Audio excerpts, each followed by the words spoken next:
Hello everyone, welcome to Unacademy.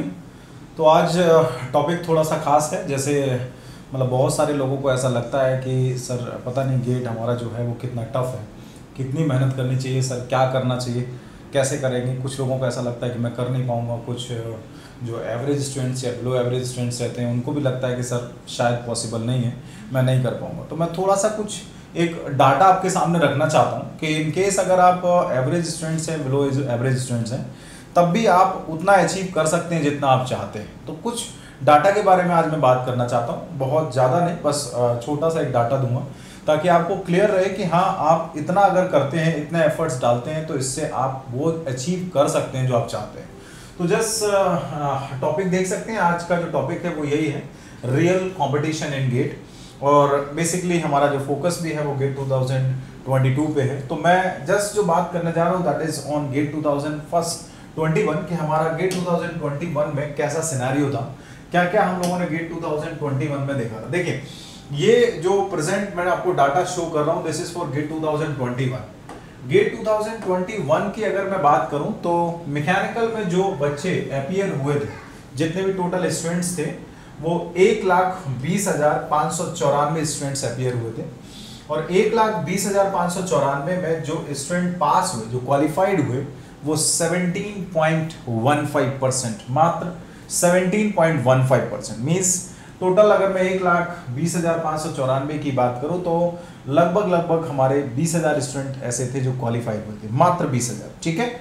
अगर मैं यहां से सिविल इंजीनियरिंग की बात करूं तो 1,15,270 स्टूडेंट थे, इसमें भी 17.19% स्टूडेंट थे जो क्वालिफाई हुए थे। और इनकी केमिकल की अगर मैं बात करूं तो 16,705, जिसमें 20% मात्र स्टूडेंट ऐसे थे, मतलब लगभग 3,500 के आसपास स्टूडेंट थे जो क्वालिफाई हुए थे। तो अगर आप इस वीडियो को देख रहे हैं और अगर आप यहाँ से अंदाज लगा सकते हैं, ये कर सकते हैं कि देखिए अगर कंपटीशन की बात करें तो कंपटीशन एक्चुअल में उतना नहीं है जितना हमको दिखाया जाता है कि इतने सारे स्टूडेंट्स अपीयर हुए, इतने सारे स्टूडेंट फिर इन्होंने फॉर्म भरा था, इतने अपीयर हुए। वो कंपटीशन एक्चुअल में नहीं, फॉर्म सारे के सारे भरते हैं, मीन्स अगर आप सोचें कि इसका अगर कट ऑफ की बात करें तो अप्रोक्सीमेटली मेरे ख्याल से 32 to 35 कितना कट ऑफ जाता है सबका, जितने भी लोग हैं यहाँ पे करने वाले गेट की प्रिपरेशन, चाहे मैकेनिकल का हो, चाहे सिविल का हो, चाहे सीएच का हो। अगर मैं यहाँ से कट ऑफ की बात करूं तो लगभग इतना कट ऑफ जाता है। और अगर इस कट ऑफ पे मुझे डिस्कशन करना है तो आप एक बात समझ सकते हैं, केवल 17% लोग ऐसे हैं जो इस कट ऑफ को क्रॉस कर पाए। मतलब 17% लोग ऐसे हैं जो केवल 100 में से 32 से 35 मार्क्स अटेन कर पाए, है ना। और ऐसा जरूरी नहीं कि नहीं, मतलब इतने लोगों ने बहुत अच्छे से वो गजब लेवल की तैयारी की थी या कुछ मतलब बिल्कुल भी तैयारी नहीं की थी, मैं ये बिल्कुल नहीं बोल। तो अगर मैं 32 से 35 मार्क्स की बात करूं तो आप एक चीज यहां से देख सकते हैं कि अगर मैं मैथ और एप्टी दोनों को बहुत अच्छे से कर लेता हूं तो मैथमेटिक्स और एप्टीट्यूड का यहां से अगर जो टोटल वेटेज रहता है वो लगभग 28 मार्क्स का रहता है, तो 28 मार्क्स भी आप अच्छे से अचीव नहीं कर रहे हैं। फिर आप कैसे बोल रहे हैं कि आप गेट की प्रिपरेशन कर रहे हैं? एक फैक्चुअल डाटा आपके सामने जस्ट मैं आपको बता रहा हूं। अगर मैथमेटिक्स और एप्टीट्यूड के अलावा आप कोई सा भी एक टेक्निकल सब्जेक्ट और तैयार कर लें तो मेरे ख्याल से केवल एक टेक्निकल सब्जेक्ट की बात कर रहा हूं, only one technical subject, I think आप कट ऑफ क्लियर कर जाएंगे। तो अगर किसी को लगता है कि मैं कट ऑफ क्लियर करना चाहता हूं तो कोई बहुत बड़ा इशू नहीं है, आप मैथमेटिक्स और एप्टीट्यूड प्रिपेयर कर लीजिए। प्रिपेयर करने के बाद आप जस्ट यहां से इतना मार्क्स अचीव कर जाएंगे कि आपका कट ऑफ क्लियर हो जाए, जस्ट इतना। अगर आपको क्वालिफाई करना है तो क्वालिफाई करने के लिए बहुत सारे रास्ते हैं, आप बहुत आराम से अपना सकते हैं। इन केस आपको लगता है कि नहीं सर मैं क्वालिफाई नहीं करना चाह रहा हूं, मैं कुछ और थोड़ा सा अपना प्लान कर रहा हूं कि नहीं मेरा कुछ गजब टाइप का प्लान है कि मैं बहुत अच्छे से मेरी अच्छी रैंक है, तो मैं आपको बता दूं कि जितने भी 500 के अंदर रैंक वाले रहते हैं, 500 के अंदर रैंक वाले रहते हैं, इन लोगों को पब्लिक सेक्टर कॉल करते हैं। 500 से 1000 वाले जो रैंक वाले रहते हैं, अप टू 1000 वालों को जितनी भी ओल्ड आईआईटीज हैं वो सारी की सारी मिल जाती हैं, सारी की सारी ओल्ड आईआईटीज मिल जाती हैं। और अगर मैं मतलब केमिकल में थोड़ा सा नंबर कम हो जाता है ना, केमिकल में ये नंबर जो है ना लगभग 300 के आसपास आ जाता है ना, ये नंबर थोड़ा सा कम हो जाता है, बट बहुत ज़्यादा डिफरेंस है ना। सिमिलरली अगर मैं ओल्ड आईआईटीज के अलावा न्यू आईआईटीज की बात करूं तो 1000 से लेके 2000 के बीच में आपकी न्यू आईआईटीज भी मिल जाती हैं।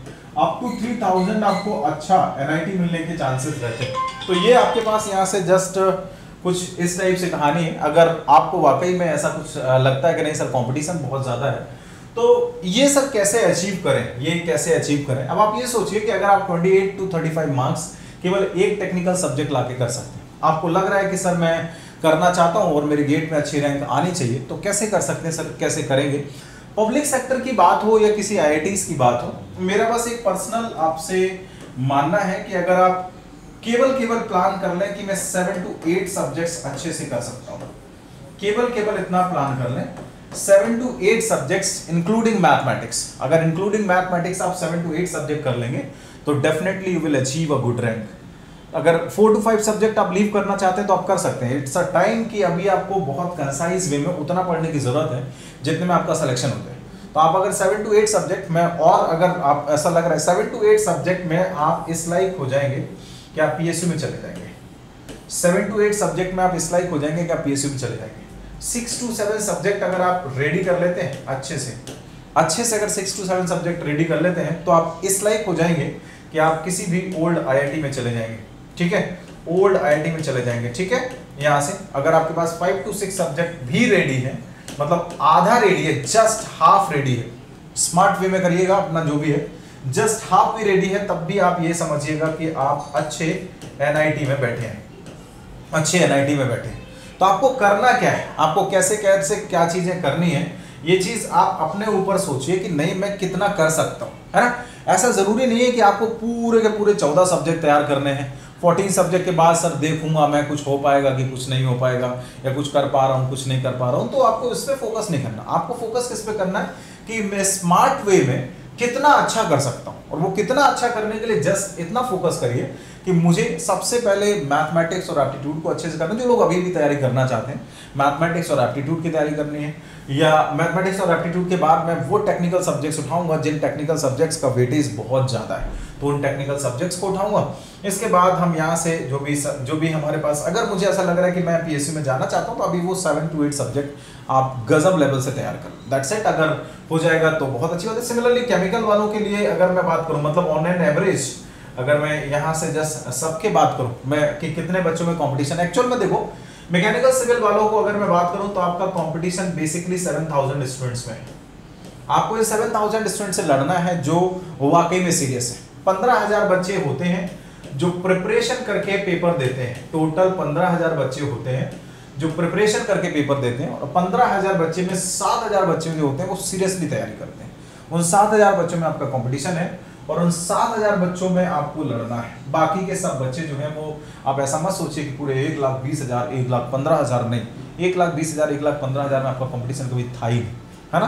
आपका कंपटीशन केवल इतने में है। तो एक बार अगर आपको ऐसा लग रहा है कि मेरे पास अभी 4-5 महीने और मैं 4-5 महीने को बहुत अच्छे से यूटिलाइज करना चाहता हूँ, तो अपना एक प्लान बना लीजिए और उस प्लान के अकॉर्डिंगली काम करिए। आपको कहीं पे भी मेरी नीड पड़ती है, आपको लगता है कि सर अभी मैं कर पाऊंगा नहीं कर पाऊंगा, कुछ भी है, तो आप मुझे डायरेक्टली कांटेक्ट करिए, आप मुझे मैसेज कर सकते हैं, और मैसेज करने के बाद जो भी रहेगा वो मैं आपको रिप्लाई करूंगा, ठीक है। आप बिल्कुल बेफिक्र रहिए कि मैं कर पाऊंगा या नहीं कर पाऊंगा, बिकॉज कॉम्पिटिशन उतना है ही नहीं जितना आप सोच रहे हैं। कंपटीशन उतना है ही नहीं, बस हम लोग के लिए इतना बड़ा वो बना दिया जाता है कि हाँ ईयर में एक बार पेपर आना है, पूरा ईयर चला जाएगा, कैसे होगा, इतने लोग हैं। आप देखेंगे कि इस बार आपके लिए PSC में बहुत ज़्यादा वैकेंसीज आई हैं, लेकिन फिर भी लोग यही कह के कि वैकेंसी है नहीं, उस चक्कर में चलेगा, ठीक है। तो अगर आपको लग रहा है तो अभी आप प्लान कर लीजिए, अगले 4 से 5 महीने का जो भी प्लान करना चाहते हैं वो कर सकते हैं। अगर आपको ऐसा लगता है तो कर सकते हैं। This is me Yogesh Tyagi, faculty of mechanical, chemical as well as civil engineering. तो मैकेनिकल, केमिकल और सिविल वाले तीनों ही बच्चे मुझे कांटेक्ट कर सकते हैं। I have experience of more than 8 years and I have taught more than 1 lakh of students and these are my specialization subjects। अगर मैं अभी तक की बात करूं तो मोर देन 100 मैं करियर गाइडेंस सेमिनार दे चुका हूं अभी तक का, जितना जो मेरा एक्सपीरियंस है। दीज आर माई सब्जेक्ट्स जो मैं पढ़ाता हूं, कुछ कॉमन सब्जेक्ट्स भी हैं जिनको पढ़ाता हूं, कुछ प्योर कोर सब्जेक्ट्स भी हैं जिनको मैं पढ़ाता हूं, एंड अनअकैडमी की स्पेशल क्लासेस। अगर आपको फोकस करना है तो आप अनअकैडमी की स्पेशल क्लासेस पे फोकस कर सकते हैं, जिसमें आपको इंटरैक्टिव क्लासेस मिलती हैं, पोल्स मिलते हैं, जिससे आप अपने आप को पता कर सकते हैं कहाँ पे लाइव करते हैं। क्लास अभी कभी आपकी मिस ना हो, इसलिए आप कॉन्टिन्यूसली आपके पास नोटिफिकेशन आती रहती है, लेक्चर के नोट्स मिलते रहते हैं, एनी टाइम एनी वेयर आप कहीं पे भी क्लास को देख सकते हैं, ठीक है। तो आप अगर प्लान कर रहे हैं तो डेफिनेटली प्लान करिए। आई वुड सजेस्ट कि आप अगर ऐसा कुछ प्लान कर रहे हैं कि नहीं सर मैं वाकई में करना चाहता हूं, तो आप प्लस और आइकॉनिक में कोई भी एक कोर्स परचेज कर सकते हैं। और बहुत ज़्यादा नीड नहीं है कि मुझे कोर्स को परचेज करना है।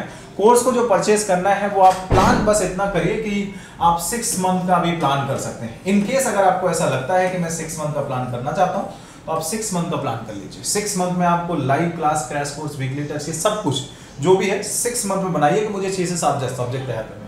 आइकॉनिक में आपका पर्सनल कोर्स, स्टडी प्लानर सब कुछ वैसे भी मिलता है। And don't forget to use the code TYAGI100। आप अगर ये कोड यूज करेंगे तो मैं आपको परफेक्टली सारी चीजों को गाइड कर पाऊंगा कि आपको बाकी सारी चीजों को कैसे कैसे फोकस करना है, क्या सारी चीजें करनी। फीस स्ट्रक्चर की अगर मैं बात करूं तो इसमें 12, 18 और 24 का है। आप उसमें जब देखेंगे जाके तो आपको 6 मंथ का फीस स्ट्रक्चर, और जैसे ही आप यहाँ पे कोड यूज करेंगे TYAGI100, इस कोड को यूज करने का मतलब you will get a discount of 10%। You will get a discount of 10% के बाद, जो कि डिस्काउंट डज नॉट मैटर। आप जस्ट प्रिपरेशन करिए और आपको मैं गाइड करूंगा कि आपको बाकी सारी चीजें कैसे करनी है, ठीक है। तो चलिए अभी इसको सेशन को हम लोग एंड करते हैं। एंड आई होप कि मतलब ये डाटा आपके जो सामने है, इस डाटा को आप देखेंगे तो आप डेफिनेटली थोड़ा सा आपको मोटिवेशन आएगा कि मुझे बहुत ज्यादा उस पर फोकस नहीं करना है कि मुझे सब कुछ तैयार करना है। मुझे इस चीज पे फोकस करना है कि मुझे कितना स्मार्ट वे में तैयार करना है।